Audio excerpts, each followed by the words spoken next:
Bonjour à tous, je suis content de vous retrouver pour cette nouvelle vidéo. On est dimanche et le dimanche, j'analyse les valeurs que vous m'avez demandées donc en commentaire de la vidéo précédente, donc essentiellement vendredi. Alors aujourd'hui, ça va être une vidéo, je pense, assez courte, on n'a pas beaucoup de valeurs, mais voilà, on va quand même regarder celles que vous m'avez demandées. Avant toute chose, n'hésitez pas à vous abonner à cette chaîne et activer la petite clochette de notification. Ça permet à YouTube de vous tenir informé, notamment de cette vidéo que je ne mets pas sur les réseaux sociaux lorsqu'elle est publiée. Deuxième chose, évidemment, ces analyses ne sont que des avis personnels. Vous connaissez la musique maintenant, donc ces vidéos sont là à but pédagogique pour vous aider à réaliser vos propres analyses et avoir une démarche de formation, tout simplement. Alors, donc, on a Pixium Vision et Euromedis Group. Déjà, ces valeurs, en fait, ces deux valeurs, on me les a demandées avant mercredi, je crois, et je les ai oubliés vendredi. Ok, donc voilà, on va réparer l'erreur et on va les analyser tranquillement. On aura Vogo aussi, et en small caps, on aura Enertime que j'ai fait il n'y a pas si longtemps, hein. Donc n'hésitez pas à aller voir des fois une vidéo ou deux en arrière, parce que bon, il se passe pas forcément grand-chose en 2-3 jours, et ça vous permettra d'avoir un début de réponse. Et puis j'ai Paro, il y aura Lindata, on va revoir Lindata rapidement parce que j'ai une question aussi sur elle, et Orege. Voilà, je vous dis à tout de suite donc, sur la plateforme TradingView. Nous voici sur la plateforme TradingView en unité hebdomadaire. Et avant de commencer nos valeurs, on va regarder ce qui se passe du côté des indices, et notamment du CAC Mid et Small Caps et puis du CAC Small tout court. Alors ici on est en unité hebdomadaire, je l'ai dit, et le prix, par rapport au CAC 40, n'a pas encore fait ses plus hauts, hein. Et on voit que les plus hauts de 2018, qui sont à 15 090, mais voilà, la zone des 15 000 points, bah, on y est presque. Donc voilà, on reste haussier, il n'y a pas de souci là-dessus, mais on est sous une résistance potentielle qui est importante, donc les 15 000 points. Donc il faut quand même savoir, voilà, faut l'avoir en tête. Par contre, on peut quand même affiner, et si on affine, on voit quand même qu'on a cette belle ligne de tendance actuellement. Alors, je l'ai tracé sur les corps des chandeliers, mais on peut aussi le faire sur les mèches, hein, voilà, il n'y a pas de problème. Et nos 15 000 points sont ici, et notre zone de support court terme est sur les 15 660 points, à peu près. Et on voit aussi qu'on a une ligne de tendance haussière sur le RSI. Donc voilà, si le prix sur l'indice arrive sur les 15 000 points, eh ben on guettera sa réaction, voir s'il y a un échec ou pas, ou s'il y a un passage en force. Mais encore une fois, un passage en force, il faut vraiment qu'on fasse un pullback, qu'on le consolide. Ça ne sert à rien de faire un passage en force pour le lendemain tout reperdre à la baisse. Voilà. Donc il vaut mieux échouer, latéraliser et avoir quelque chose de plus solide. Mais par contre, à la baisse, on surveillera notre ligne de tendance et comme signal précurseur, cette cassure à la baisse sur le RSI. Et on peut juste simplement aller voir en 4 heures pour zoomer sur notre support court terme et on voit que voilà, le prix dans un range très court terme entre les 4860 points et du coup les 14 660 points.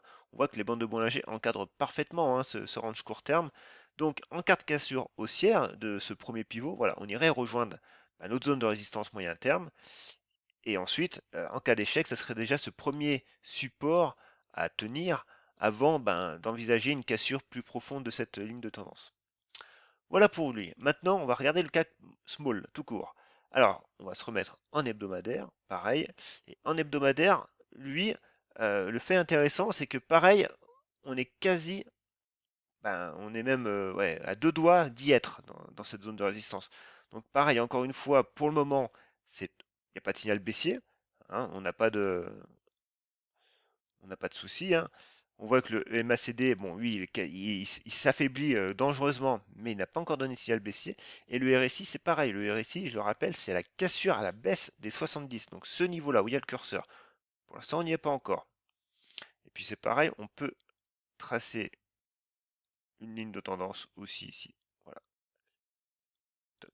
Ah, si j'y arrive. Voilà. Par contre, alors, simplement, on avait un très bon, on va pas refaire météo d'hier, mais voilà, c'est vrai que là, c'est vraiment ces configurations-là qu'il faut surveiller, où là, on avait quand même 1, 2, 3 zones d'appui pour cette zone de résistance. Donc, avec la M200, on avait quand même un niveau vraiment top. Et le premier niveau, c'était ici, avec les bandes de Bollinger qui divergeaient. Voilà. Maintenant, les bandes de Bollinger sont très larges, et on voit qu'actuellement, elles sont de nouveau sur les 11 370 points. cette zone de breakout qu'on avait eue. Donc, en cas d'échec, voilà, la moyenne mobile à 20 périodes reste encore assez basse, hein, on est quand même encore à 12 872 points. Donc c'est pareil, on peut avoir de la volatilité, ce ne serait pas non plus catastrophique en hebdomadaire. Et en journalier, eh ben, en journalier, on voit que notre bande de Bollinger, là, voilà, on est sur les 13 140 points à peu près. Ça rejoint actuellement un petit peu cette zone des 13 000 points. Et ça pourrait conduire quand même à une phase de latéralisation un peu plus prononcée si jamais sur les 14 000 points, on venait faire un refus. Voilà, ensuite, Pixium Vision. Donc, Pixium Vision en journalier, qu'est-ce qui se passe? Donc, je ne l'ai pas du tout suivi. Alors, bon, déjà, c'est très nerveux comme prix, hein. Ça, on se le cache pas. Alors, on va quand même faire un peu de ménage. Du coup, on a une première zone. Alors, on va plutôt mettre là. Voilà. On a bon, nos plus hauts qui sont toujours plus hauts, hein, eux, ils n'ont pas bougé. Et enfin, on a une zone. Alors, après, pour l'instant, c'est pas bien précis, donc on va pas la mettre. Par contre, ce qu'on peut mettre, c'est une belle oblique baissière. Ici. Voilà. En fait, là, ce que je fais, je cadre le prix, hein, simplement. Pour l'instant, cadrer le prix, ça sert à vous donner des niveaux d'intervention. Bon, pour l'instant, on n'en est pas là. On en est déjà à savoir ce que le prix va faire. Et ce que le prix peut faire, c'est que déjà là, on est arrivé sur une zone quand même qui est importante, parce que c'était la base du gap. Donc on a rebouché notre gap, ça c'est fait. On voit que la bande de Bollinger inférieure a fait support, et on voit que le MACD commence depuis 2 séances à s'améliorer. C'est une bonne chose. Maintenant, rien n'est fait. On a cette oblique baissière, et il faudra la casser à la hausse avec la M20, hein, qui est vraiment confondue dessus, pour voilà, envisager une latéralisation un peu plus large. Pour l'instant, on peut très bien revenir sur l'oblique, échouer de nouveau et repartir de plus belle, à la baisse. Et là, les bandes de Bollinger sont vraiment larges, donc il faut attendre que le prix construise simplement. Il ne faut pas être impatient, hein.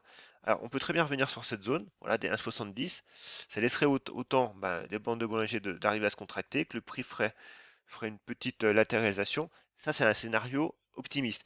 Le scénario pessimiste, c'est que voilà, on arrive sur cette zone, on échoue, et du coup, on réaccélère la baisse. Mais en l'état actuel, il y a plusieurs hypothèses. Maintenant, il faut que le marché nous indique laquelle il veut prendre. Et ce qui est le fait intéressant, voilà, c'est qu'on a sauvé cette zone des 1,30. Il faut la confirmer lundi. Ensuite, Euromedis Group. Alors, en hebdomadaire, on va regarder ça. Qu'est-ce qui se passe en hebdomadaire? On va supprimer quelques petits trucs là parce qu'il ne voit pas très clair. Au pire, on les retracera. Alors, un hebdomadaire, c'est vrai que c'est assez volatile aussi ici. Donc on va dire, cette zone-là. Voilà. Alors le prix l'a transpercé. Ok. Et alors du coup, on a ce niveau-là. Ça, c'est des niveaux hebdomadaires, hein, je le rappelle. Voilà. Bon, en l'état actuel, on peut pas en dire plus. Par contre, notre oblique, on va quand même la réajuster pour qu'elle colle un peu mieux à la réalité. Alors, voilà, quand on cherche à tracer des choses, généralement, c'est pas très bon. Il faut que ça soit limpide. Et là, avec ces mèches et tout, ça nous facilite pas la tâche. Alors, on va faire du ménage. Voilà, en hebdomadaire, j'ai ça, je peux pas tracer d'autres choses. Maintenant, en journalier, ce qu'on voit, c'est que on avait ce niveau-là, alors, voilà, qui avait bien bloqué quand même, et on voit qu'il a fait support. Donc, les 20 euros, en gros, sont une zone de support. Maintenant, à très court terme, les 21,60 sont une zone de support aussi, et le prix reste quand même bien orienté. Voilà, parce que du coup, on a cette zone-là, cette oblique-là. Donc, le MACD est bon, le RSI est toujours haussier, même il flirte sur ses 70, mais il n'est pas vraiment en surachat, donc ça reste haussier. Qu'est-ce qu'on peut dire de plus? Pas grand-chose, hein. Après, voilà, les plus hauts récents sont à 28 euros. Évidemment, il faudra dépasser ceux-là de plus haut à 23 euros. Mais alors, qu'est-ce que j'ai fait là? Mais hormis ça, voilà, on n'est pas des devins, donc pour l'instant, on suit le prix, hein, c'est haussier, on latéralise à très court terme, mais voilà, on a une oblique haussière. En support, on a la M20 qui est haussière, les indicateurs sont haussiers, on a une baisse de volume, ça veut dire qu'on latéralise, ce qui est pas plus mal. Mais voilà, maintenant, pour repartir à la hausse, il faut franchir les plus hauts, simplement. Ensuite, Vogo. Alors, Vogo, elle, qu'est-ce qui se passe? Parce que du coup, ça fait un petit moment que je ne l'ai pas vue. Alors, bon, en hebdomadaire, c'est très volatile. Ouais, voilà, on a des mèches qui partent dans tous les sens. C'est compliqué, mais pareil, on gardera en tête que ce niveau-là des 13 euros reste un niveau pivot. Le haut de range et un pivot moyen terme, hein, parce qu'on voit que les bandes de Bollinger sont sur place. En fait, ici, la situation à la baisse ne change quasi pas. On a les 9,30 €, 9 €, 9,30 € en support. Et au milieu, on est en hebdomadaire. Donc, en hebdomadaire, je vois ce range. Je ne peux pas en dire beaucoup plus. Maintenant, en journalier, en gros, on voit qu'on est neutre, hein. On est vraiment, la moyenne, la M200 est pile au milieu et plate. Donc, c'est un titre qui est pas très liquide, donc faut se méfier. On a une oblique baissière ici. Voilà, donc pour l'instant, ce qui est privilégié, c'est plus le niveau, hein, le niveau de support des 9 €, 9,30 €. Et à la hausse, on attendra que le prix repasse à la hausse cette oblique, tout en sachant que voilà, à moyen terme, on reste quand même neutre. Voilà. Et, on attendra une cassure des 13 € qui, pour l'instant, on n'en prend pas la direction pour le moment. Et sur le RSI, on attendra également une cassure de cette oblique. Voilà. Donc voilà, on a un signal potentiel avec ces deux cassures qui permettrait de repartir à la hausse, mais tout en restant conscient qu'on est dans un range un peu plus long terme. Ensuite, AB Science. Donc AB Science, j'en ai parlé il n'y a pas longtemps. Donc on est en journalier. Pas grand chose à dire, hein, en fait, toujours pareil, les 16,50 €, 17 €, on voit que ça tente, mais ça fonctionne pas. Donc maintenant, pareil, à très court terme, tenir les 16,24 si on veut quand même repartir de l'avant. Si on tient pas les 16,20, on réintégrera cette zone de neutralité là, hein, entre les 14,50 et les 16 €. Rien de plus. Enertime, c'est pareil, j'en ai parlé il n'y a pas longtemps, Enertime. Pas grand chose à dire non plus, elle. Zone de support sur les 2,85, oblique baissière. Au milieu, on a un premier pivot ici sur les 3,20, mais c'est tout. Voilà, il n'y a rien d'autre à dire de plus. Pareil, on surveillera également une cassure de cette oblique comme signal précurseur, mais voilà, rien d'autre à dire. Paro, alors Paro, ça fait un moment qu'on n'a pas parlé. Du coup, bim, oblique baissière et zone de résistance ici déjà. Zone de support assez large. Oh non, quoique non, ici. Voilà. Toc. Alors, zone de support sur les 5,60. Zone de résistance sur les 6,70, à peu près 6,60, 6,70. Au milieu, range. Et on voit qu'on est sous cette oblique baissière. Au niveau du RSI, en journalier, c'est pareil. On a un niveau à dépasser sur les 50 et là, on est à 41. En gros, 40-60, pour moi, c'est une zone de neutralité sur le RSI. Donc voilà, ça confirme en fait, on est neutre à condition de tenir les 5,60 hein, sur Paro. Si on ne tient pas les 5,60, clairement, on ira plus bas. Clairement, on ira sur les 5 euros, qui est un seuil important et qui correspond à la M200. Voilà. L'Indata. Alors l'Indata, en fait, on m'a posé la question, ce que je pensais des croisements de moyenne mobile. Les croisements de moyenne mobile, pour moi, j'ai un peu de mal parce que si le prix n'est pas vraiment en tendance haussière ou baissière nette, je veux dire, voilà, ça se discute pas. Eh ben oui, un croisement de moyenne est probant parce que ça signifie quand même la fin de ce mouvement. Maintenant, le tout, c'est de repérer la tendance. Si le prix est en range, comme ici, vous pouvez avoir des croisements, ça ne signifie strictement rien. Il faut vraiment conjuguer l'analyse chartiste, donc déterminer vos niveaux de résistance et de support.